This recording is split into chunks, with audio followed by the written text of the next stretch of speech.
풍수에서 집이 외딴 곳에 자리하면 어떤 영향을 받을까요? 집은 단순히 잠을 자고 밥을 먹는 곳이 아닙니다. 그 안에는 가족의 건강과 재물, 그리고 삶의 기운이 고스란히 담겨 있습니다.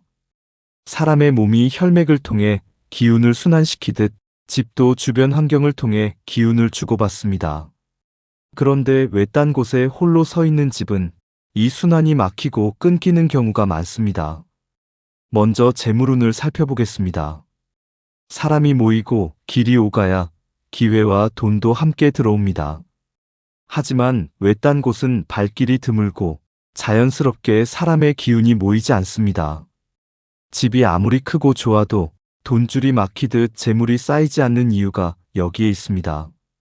또 건강운을 보겠습니다. 외딴 집은 사방이 트여 바람이 거세게 들어옵니다.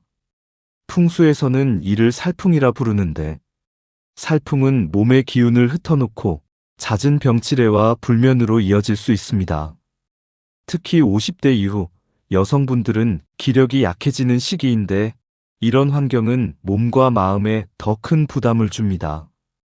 외로움도 빼놓을 수 없습니다. 이웃과의 교류가 적으면 집안 분위기에도 그림자가 드리웁니다. 풍수에서는 이를 인연운의 부족이라고 해석합니다. 사람의 기운은 다른 사람과 어울리며 살아날 때 더 밝아지고 튼튼해집니다.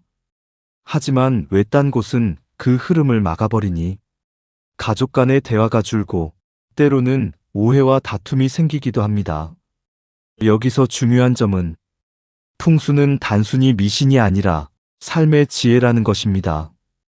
옛사람들이 외딴 곳을 꺼린 이유는 자연의 힘을 관찰해 얻은 깨달음이었습니다. 그렇다면 해결책은 무엇일까요? 첫째, 나무와 담장을 활용하는 방법입니다. 나무는 바람을 막고 기운을 모아주는 역할을 합니다. 특히 집 주변에 사철 푸른 나무를 두면 언제나 생기가 끊기지 않습니다. 담장 또한 외부로 새는 기운을 붙잡아 주어 가정의 안정을 돕습니다. 둘째, 집의 불빛을 끊기지 않게 하는 것입니다. 외딴 집은 밤이 깊어지면 기운이 더 가라앉습니다. 그때 집의 불빛은 단순한 조명이 아니라 집을 지켜주는 등불이 됩니다. 대문 앞 조명이나 마당 등을 켜두는 것만으로도 집안의 활력이 크게 달라집니다. 셋째, 터를 다스리는 지혜입니다. 외딴 곳이라도 우물이나 작은 연못 혹은 항아리 물을 두어 기운을 머물게 하면 좋습니다. 물은 재물을 부르고 기운의 흐름을 차분히 잡아주기 때문입니다. 또 한 가지 중요한 점은 집이 외딴 곳에 있더라도 사람이 모일 수 있는 장치를 만드는 것입니다. 예를 들어 정원에 작은 정자를 두고 이웃을 초대해 차 한 잔을 나누는 것. 그것만으로도 집에 활력이 깃듭니다. 50대 여성분들에게 이 풍수의 의미는 더욱 깊습니다. 이 시기는 아이들이 성장에 떠나고 남편과 단둘이 혹은 혼자 지내는 시간이 늘어나는 시기입니다. 외딴 집에 살면서 외로움이 더해지면 몸의 기운도 자연스럽게 꺾이게 됩니다. 하지만 풍수의 지혜를 조금만 적용하면 외딴 곳도 오히려 마음을 다스리고 자연과 함께 호흡하는 힐링의 공간이 될 수 있습니다. 예를 들어 집 앞에 작은 화단을 만들고 계절마다 꽃을 심는 것도 훌륭한 풍수 개선입니다. 꽃은 기운을 불러오고 집주인의 마음을 밝게 해줍니다. 또 부엌 창가에 허브나 푸른 식물을 두면 불과 물의 충돌을 완화시키고 재물과 건강을 동시에 지켜줍니다.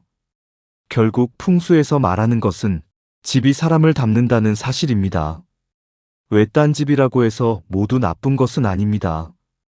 그 집에 사는 사람이 어떤 마음으로 터를 다스리고 가꾸느냐에 따라 좋은 집이 될 수도 있고 외로운 집이 될 수도 있습니다. 오늘 제가 말씀드린 풍수의 해석은 단순히 미신이나 겉모습이 아니라 삶을 더 따뜻하게 살기 위한 방법입니다. 집은 결국 사람을 담는 그릇이니까요. 외딴 집에 사는 분들이 계신다면 오늘의 이야기를 기억하시길 바랍니다. 주변에 나무를 심고 불빛을 밝히고 이웃과 나누는 공간을 만들어 보세요. 그 작은 변화가 집안의 기운을 살리고 삶을 훨씬 더 풍요롭게 바꿔줄 것입니다. 풍수는 우리에게 이렇게 말합니다. 집은 나를 비추는 거울이고 내 삶의 그릇이다. 그릇을 잘 가꾸면 그 안에 담긴 삶도 빛나게 된다.